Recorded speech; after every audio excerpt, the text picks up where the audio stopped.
மீன்பிடி தடைக்காலத்தில் மீனவர்களுக்கு கிடைப்பது போல மண்பாண்ட தொழிலாளர்களுக்கும் நிவாரண நிதி எவ்வாறு கொடுக்க வேண்டும். அந்த மேடையிலேயே 5000 ரூபாயாக உயர்த்தினார்கள். ஆனால் அதற்கு பிறகு கடந்த 4 ஆண்டு காலமாக தொடர்ந்து நாங்கள் தமிழக முதல்வரை கேட்டுக்கொண்டிருக்கின்றோம். மண்பாண்ட தொழிலாளர்களுக்கு அது போன்ற வசதி வாய்ப்புகளை பண்ணித்தரவில்லை. மழையால் பாதிக்கப்படுகின்ற மக்களிலே முதன்மையாக பாதிக்கப்படுற மண்பாண்ட தொழிலாளர்கள் தான். ஏனென்று சொன்னால் செய்த பானைகளை கொண்டு போய் சேமிக்கிறது இடம் போதாது. ஏழை எளிய மக்களை ரேஷன் கார்டுதாரர்களுக்கு அரிசி, பருப்பு, சர்க்கரை, கரும்பு போன்ற பொருட்களை எல்லாம் கொடுத்து உடையும் கொடுக்குறாங்க. நெசவாளருடைய வாழ்வுக்காக ஒரு வேட்டி சேலையும் தராங்க. அதே மாதிரி மண்பாண்ட தொழிலாளர்களுக்கும் வாழ்வு மலர அவங்களுக்கு ஒரு பானையும் ஒரு அடுப்பு தான். உச்சநீதிமன்றமே தெளிவாக மாநில அரசுக்கு அதிகாரம் இருக்கு சாதிவாரி கணக்கை எடுத்து நடத்தி முடிக்கிறது. அதன் அடிப்படையில் ஒவ்வொரு மாநிலமும் எடுத்து முடிச்சு வெளியிட்டாங்க. சாதிவாரியான கணக்கு எடுத்தாலும் இட ஒதுக்கீட்டில் அவன் இந்த ஜாதி தனக்கு இட ஒதுக்கீடு கிடைக்கிறது அரசு சாதனை மாதிரி ஆகிடும், உறுதி ஆகிடும். அது அவனுக்கு கிடைக்கணும், அந்த வாய்ப்பு கிடைக்கணும். எங்களுக்கு 4 எம்எல்ஏக்கள் கிடைக்கணும், ஒரு எம்பி கிடைக்கணும்.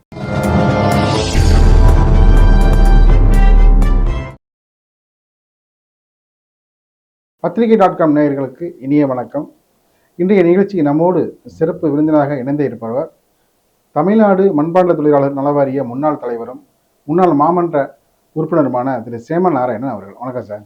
ஐயா வணக்கம். நல்லா இருக்கீங்களா? நல்லா இருக்கேன் சார். மண்பாண்ட தொழிலாளர்களுடைய வாழ்வியல் நிலை, அதாவது ஒவ்வொரு காலகட்டத்துக்கும் ஒரு விதமான பாதிப்புகள் எல்லா தொழிலாளர்களுக்கும் இருக்குது. தமிழ்நாடு முழுவதும் பார்த்திங்கன்னா ஒவ்வொரு பக்கத்துலேயும் ஒவ்வொரு நிலைகளில் மழைக்காலம், அதுமாரி வெயில் காலம், அதே போல் பார்த்திங்கன்னா பனிக்காலம், கடும் குளிர்காலம், இதெல்லாம் ஒரு சில தொழில்கள் பாதிக்கும். ஒரு சில தொழிலாளர்களுடைய வாழ்வு நிலை ரொம்ப கேள்விக்குறியாக இருக்கும். இதற்கு பார்த்திங்கன்னா அந்த தடைக்கால மீன்பிடி தடைக்காலம் மீனவர்களுக்கு நிவாரண நிதி, அதே போல் பார்த்திங்கன்னா அந்த மழைக்காலம் தொடங்கிட்டாலே மண்பாண்ட தொழிலாளர்களுடைய வாழ்வு நிலைங்கிறது ரொம்ப பல்வேறு இடங்களில் அவங்க மண் எடுக்க முடியாத சூழல், அதே போல் பார்த்திங்கன்னா மண்பாண்டம் செய்ய முடியாத முடங்கி போகின்ற ஒரு நிலையும் ஏற்பட்டு அவங்களுக்கு பொருளாதாரம் உள்ளிட்ட பல்வேறு பாதிப்பு ஏற்படும். தமிழ்நாடு அரசு இப்போ கடந்த சில நாட்களாகவே நீங்கள் கோரிக்கை வச்சுட்ருக்கீங்க. ஒவ்வொரு பொங்கல் பண்டிகைக்கும் வேட்டி சேலை உள்ளிட்ட கரும்பு, அச்சு வெல்லம், பச்சரிசி கொடுப்பது போல் பொங்கல் வைப்பதற்கு மண்பாண்டங்களும் கொடுக்க வேண்டும் அப்படின்னு சொல்லிட்டு ஒவ்வொரு வருடமும் நீங்கள் வலியுறுத்திட்டு இருக்கீங்க. ஆனால் கடைசி நேரத்தில் பார்த்தீங்கன்னா ரொம்ப கையை விட்டு போகுது. தொடர்ந்து பல்வேறு விதமான முயற்சிகளை மேற்கொண்டு தான் வர்றீங்க. மீன்பிடி தடைக்காலத்தில் மீனவர்களுக்கு கிடைப்பது போல் மண்பாண்ட தொழிலாளர்களுக்கும் நிவாரண நிதி எவ்வாறு கொடுக்க வேண்டும். பொதுவாக சார், மழை காலங்களிலே பெரும்பாலும் தொழில் செய்கின்ற வர்க்கம் தான் பாதிக்கப்படுகின்றார்கள். அதிலே குறிப்பாக தினக்கூலி வேலை செய்பவர்கள் ஒன்று, இரண்டாவது சாலை பணியாளர்கள், மூன்றாவது இந்த பண்பாட்டு தொழிலாளர்கள், 4 மீனவர்கள். இப்படிப்பட்டவர்கள் வேலை செய்கின்ற போது விவசாயிகளும் பாதிப்பு உள்ளாங்க. விவசாயிகள் மழையால் நன்மை ஏற்படும், ஆனால் மழையால் பணிகள் செய்ய முடியாது, ஒதுக்கிடுவார்கள். அது ஒதுக்கி வந்த பிறகு திரும்பவும் அந்த பயிர் விளைவதற்கான நீர் ஆதாரம் பெருகின உடனே வளர்ச்சி பெறும். ஆக அதனால பெரிய நஷ்டம் இல்லை. மழை வேணும், மழையும் வேணும். மீனவர்களுக்கும் மழை பெய்ஞ்சாலும் பெய்ய போனாலும் கவலை இல்லை. கடல் வற்றாத நீர், நதிநீர்கள் எல்லாம் அவர் தினந்தோறும் மீன் பிடிக்கலாம், வசதி வாய்ப்புகள் உண்டு. ஆனால் மழை காலங்களில் மீன் பிடிக்க போக முடியாது என்பதற்காகத்தான் மீனவர்களுக்கு நிவாரண நிதியாக கடந்த கால முதலமைச்சராக இருந்த அம்மையார் காலத்தில் 5000 ரூபா கொடுத்தாங்க. இப்போ தமிழக முதல்வர் அவங்களுக்கு 8000 ரூபாயாக மழைக்கால நிவாரண நிதி உயர்த்தியிருக்காரு. மண்பாண்ட தொழிலாளர்களுக்கு மழைக்கால நிவாரண நிதி கடந்த அம்மாவுடைய ஆட்சி காலத்தில் தான் 4000 ரூபா கொடுத்தாங்க. அதுக்கப்புறம் அதுக்காகவே ஒரு மாநாடு போட்டு நன்றி சொல்லணும்னு சொன்னாங்கன்ற ஒரே காரணத்துக்காக மாநாடு போட்டு நன்றி சொன்ன உடனே அந்த மேடையிலேயே 5000 ரூபாயாக உயர்த்தினார்கள். ஆனால் அதற்கு பிறகு கடந்த 4 ஆண்டு காலமாக தொடர்ந்து நாங்கள் தமிழக முதல்வரை கேட்டுக்கொண்டிருக்கின்றோம். தமிழக முதல்வர் இது வரைக்கும் மண்பாண்ட தொழிலாளர்களுக்கு அது போன்ற வசதி வாய்ப்புகளை பண்ணித்தரவில்லை. மண் எடுக்கின்ற பிரச்சனையில் இலவசமாக மண் எடுத்துக் கொள்ளலாம் மண்பாட்டு தொழிலாளர்கள், விவசாயிகளும் மண்பாட்டு தொழிலாளர்களும் மண் எடுத்துக் கொள்ளலாம் என்று சொல்லியிருக்கின்றார், உத்தரவு கொடுத்திருக்கிறார். ஜீவோலாம் போட்டாச்சு, அஜீவோ போட்டாச்சு. அதற்கு நாங்கள் நன்றி சொல்ல கடமைப்பட்டிருக்கின்றோம். அதே நேரத்தில் மழையால் பாதிக்கப்படுகின்ற மக்களிலே முதன்மையாக பாதிக்கப்படுற மண்பாட்டு தொழிலாளர்கள் தான். ஏனென்று சொன்னால் செய்த பானைகளை கொண்டு போய் சேமிக்கிறது இடம் போதாது. குடிசையிலும் வீடுகளிலும் சிறு சிறு வீடுகளில் தான் இருக்க முடியுமே தவிர பெரும் மங்களாவில் மண்பாட்டு தொழில் செய்கிறவர் இருக்க மாட்டார்கள். அந்த தொழில் செய்கிறவர்கள் மிக மிக கஷ்டத்துக்கு வறுமை கொண்டு கீழே வாழ்ந்து கொண்டிருப்பவர்கள் குக்கிராமங்களில் தான். இன்றைக்கும் எங்களது ஜனத்தொகை பார்த்தீங்கன்னா தமிழகத்தில் 40 லட்சம் மக்கள் வாழ்கிறார்கள், கர்நாடகாவில் 50 லட்சம் மக்கள், ஆந்திராவிலே 45 லட்சம் மக்கள், இந்தியா பூராவிலும் 10 கோடி பேர் இருக்காங்க. உலகம் பூராவிலும் மண்பாட்டு தொழிலாளர் இல்லாத பேர் ஒன்றும் மாற்றம் இருக்கும். இங்கே வந்து கொள்ளாளர், ஆந்திராவில் வந்து குமரவாலு, கர்நாடகாவில் பார்த்தாக்கா கும்பகார், குஜராத், ராஜஸ்தான், டெல்லியெல்லாம் போனாக்கா பிரஜாபதிகள்னு சொல்லுவாங்க. ஆக இப்படி கொள்ளாளர்கள் செய்யும் தொழிலாலே அவர்கள் பாதிக்கப்படுகிறார்கள். அவர்கள் எவ்வளோ பேர்னு சொன்னாக்கா தமிழகத்தில் 4 லட்சம் பேர் தான் இருக்காங்க. தொழில் செய்யாதவர்கள் வந்து 36 லட்சம் பேர் இருக்காங்க. மாற்று தொழில் செய்கிறாங்க. அவங்களாம் வந்து அரசு துறையில் இருக்காங்க, பல துறையில், எல்லா விண்ணிலிருந்து மண்ணிலிருந்து எல்லா துறையிலும் இருக்காங்க. ஆட்டோ ஓட்டுறது, கார் ஓட்டுறது, இன்ஜின் மற்ற எல்லா துறைகளிலும் வழக்கறிஞர்கள், டாக்டர்கள் எல்லாமே இருக்காங்க. IAS IPS இல்லையே தவிர மற்றபடி எல்லா துறையிலும் கொள்ளாளர்கள் இருக்காங்க. 40 மக்கள் வாழ்கின்ற மக்களுக்கு பிரதிநிதித்து கொடுக்கணும் என்கின்ற கோரிக்கை நாங்கள் வைத்திருக்கிறோம். முதல்ல தொழிலாளர்களுக்கு இலவச களிமண் தேவை. அதை வந்து தமிழக முதலமைச்சர் கொடுத்திருக்காரு, அதுக்கு நன்றி.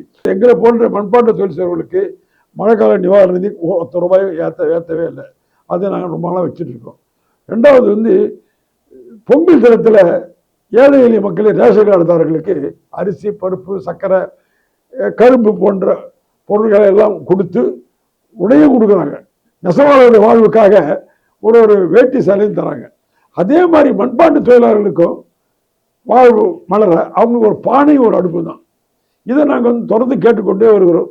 இந்த ஆண்டு அதுக்காக தனியாக அரசு அதிகாரிகள் நியமித்து எங்ககிட்டலாம் வந்து விசாரணை பண்ணாங்க, கூட்டம் போட்டு கேட்டாங்க, நிலைமைகள்லாம் சொன்னோம். 41 மாவட்ட தலைவர்கள், நிர்வாகிகள்லாம் அழைச்சி கூட்டம் போட்டு அது வீரராக சார்னு சொல்லிட்டு ஒரு IAS அவர் வச்சு போட்டு எல்லாம் விசாரித்தாங்க.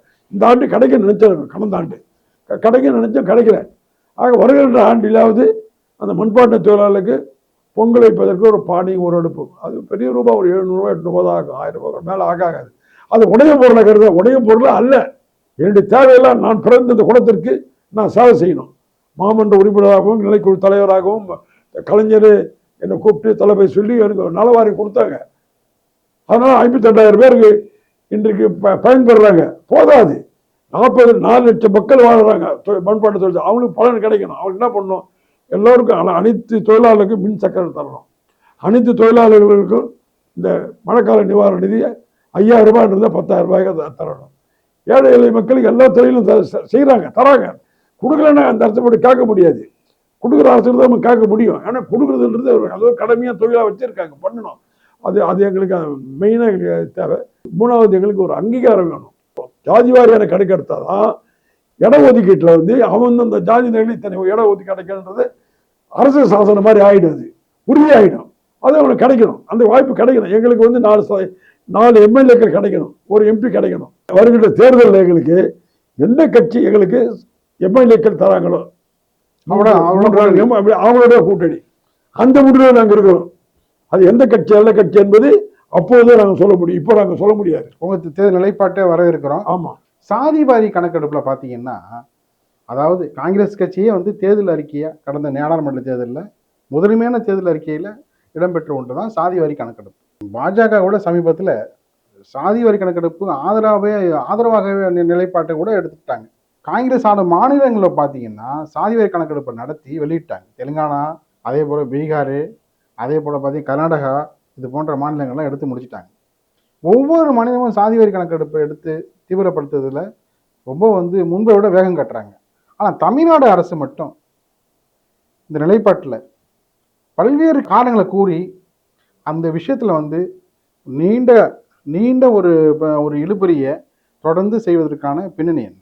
மத்திய அரசு தீர்மானம் போட்டாங்க, இவங்களும் சட்டமன்றத்தில் தீர்மானம் போட்டாங்க, தமிழக அரசு தீர்மானம் போட்டாச்சு. தீர்மானம் போட்ட பிறகு 2 பேரும் சேர்ந்து எடுத்தாதான் அவர் வந்து மக்கள் தொகை கணக்க, ஜாதி வாரி மக்கள் தொகை கணக்க மத்திய அரசு இருக்கும். ஜாதிவாரி கணக்கை மாநில அரசு எடுக்கும். அவங்க 2 பேரை சேர்த்து எடுக்கணும். சேர்த்து எடுக்கிறதுக்கான சூழ்நிலைகள் இல்லை அவங்களுக்கு. அதுதான் உண்மை. இது வரைக்கும் ஏன் அது உண்மை இல்லைங்கய்யா, இது வரைக்கும் எடுத்த ஒவ்வொரு மாநிலமும் மாநிலத்தின் அதிகாரத்துக்கு உட்பட்டு தான் எடுத்திருக்காங்க. அதாவது பாத்தீங்கன்னா தெளிவா வந்து உச்சநீதிமன்றமே தெளிவா சொல்லிச்சு, மாநில அரசுக்கு அதிகாரம் இருக்கு சாதிவாரி கணக்கெடுப்பு எடுத்து நடத்தி முடிக்கிறதுக்கு. அதன் அடிப்படையில் ஒவ்வொரு மாநிலமும் எடுத்து முடிச்சு வெளியிட்டாங்க. சொன்ன மாதிரி கிட்டத்தட்ட ஒரு 10-11 மாநிலங்களை கணக்கு எடுத்து முடிச்சுட்டாங்க. பல மாநிலங்கள் எடுத்துருக்கலாம், எடுக்க கூடாது நான் சொல்லலையே, எடுத்து இருக்கலாம், எடுக்கல, எடுக்காத தீர்மானம் போட்டிருக்காங்க. அப்படின்னா அடுத்த தீர்மானம் போட்டாங்க எடுக்கணுன்ற எண்ணம் தானே வந்துருக்கணும் அவங்களுக்கு. ஆனா எடுக்கணும், அது எடுக்கல. எடுக்காது நம்ம வந்து அது குறை சொல்லத்தான் செய்வாங்க. அது எடுத்து ஆகணும். இப்போ மக்களுக்கு தேவைகளை வந்து அதிகப்படியாக செய்கின்ற ஒரு ஆட்சியாக இது தெரிந்து எடுக்கு. அப்படி செய்கின்ற போது இது ஏன் மக்கள் தொகை கிடைக்கலன்னு எனக்கு உங்களுக்கு சண்டைக்கு எனக்கு இருக்குது. பாஜக கூட அதுக்கு ஆதரவு தெரிவிச்சுட்டாங்க. ஆமா, எல்லாருமே ஆதரவு தெரிவிச்சிருக்காங்க தேர்தல் நேரத்தில். ஆனா தமிழ்நாடு அரசு மட்டும்தான் அதுல வந்து மாறுபட்ட கருத்துலாம் இல்லைங்க. கண்டிப்பா தமிழக அரசு எடுத்து ஆகணும். எடுத்தாதான் எங்களை மாதிரி நாங்களாம் வந்து ஒன்று தோழமை கட்சி வச்சுக்கணும், தோழமை கட்சியோடு சேர்ந்து போய் நாங்கள் வர முடியும். அந்த மாதிரியான வாய்ப்பெல்லாம் எங்களுக்கு பெரிய இல்லை பெரிய போராட்டங்கள் பண்ணணும். மீண்டும் தமிழ்நாட்டில் காங்கிரஸ் ஆட்சி வரணும்னு நினைக்கிறவங்க தான். ஆனால் அதுக்கேற்ற தலைமை இல்லை. காரணக்கா இந்தியாவிலேயே தலைமை வந்து ராஜீவ்காந்தியோட போச்சு. எங்களுக்கு யார் சலுகை தராங்க, எங்களை யார் ஏற்றுக்கிறாங்க? என்னை ஏற்றுக்கிறதும் எனக்கு அண்ணன், என்னை ஏற்றுக்கிறதும் எனக்கு ஐயா. என்னை ஏற்றுக்கொள்ளக்கூடியவர்கள் யாரோ அவங்ககிட்ட தான் நாங்கள் போய் இணைவோம். உங்களை போன்ற கட்சிகளையும் வந்து யார் மதிக்கிறாங்களோ அவங்கள்ட்ட தான் உங்களை ஓட்டு. அநேகமாக நிகழ்ச்சி பங்கேற்று பல்வேறு கருத்துக்களை தெரிவித்தமைக்கு இதே எங்க இணைந்து இணைய நன்றி சார். ரொம்ப மங்கையா, ரொம்ப சந்தோஷம்.